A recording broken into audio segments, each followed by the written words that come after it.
Stream this Underseen 30-year-old Kevin Costner and Gene Hackman Western classic next month. Though there's just something about a Western that proved to be like a magnet during the careers of Kevin Costner and the late Gene Hackman. Both men appeared in numerous gunslinging projects, with the former continuing to chase his dream of the biggest genre epic of all time with his Horizon saga. But more than 30 years ago, the pair's paths crossed when they joined the call sheet for Lawrence Kasdan's Dreamcatcher period classic Wyatt Earp. Although the movie may not have been as popular as other similar titles that the two leading men starred in, it's still certainly worth a watch all these decades later. And soon, Netflix fans will have the chance to do exactly that. As Wyatt Earp rides onto the streamer on August 1 today, as the title would suggest, Wyatt Earp followed the life of the titular lawman, tracing the timeline back to his younger years waiting out the Civil War to his now legendary career as a U.S. Marshal and eventually getting to the part he played in the notorious gunfight at the OK Corral.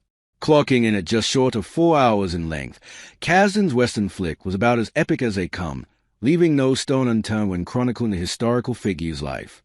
Unfortunately, Wyatt Earp's release missed the mark by just a few months, as it was dropped shortly after George P. Cosmato's Tombstone, which told a similar story with equally famous faces, including Kurt Russell and Val Kilmer.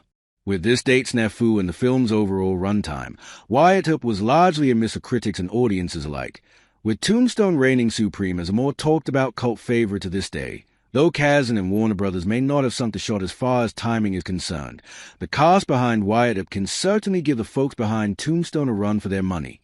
In addition to performances from Costner and Hackman, the gunslinging flick also featured an ensemble that included the likes of Dennis Quaid, The Day After Tomorrow, Bill Pullman, Lost Highway, Mark Harmon, NCIS, Michael Madsen, Reservoir Dogs, Isabella Rossellini, Conclave, Tom Sizemore, Saving Private Ryan, and more. Wyatt Earp is one of Lawrence Kasdan's few dips into directing. The name Lawrence Kasdan will stand out to many, but not for his role as a filmmaker.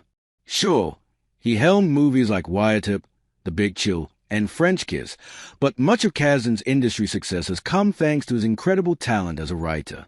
From classics like The Empire Strikes Back and Return of the Jedi to the newer The Force Awakens and Solo, a Star Wars story, the scribe has left his mark on the Star Wars universe, while other movies such as Raiders of the Lost Ark and The Bodyguard wouldn't be the same without his touch.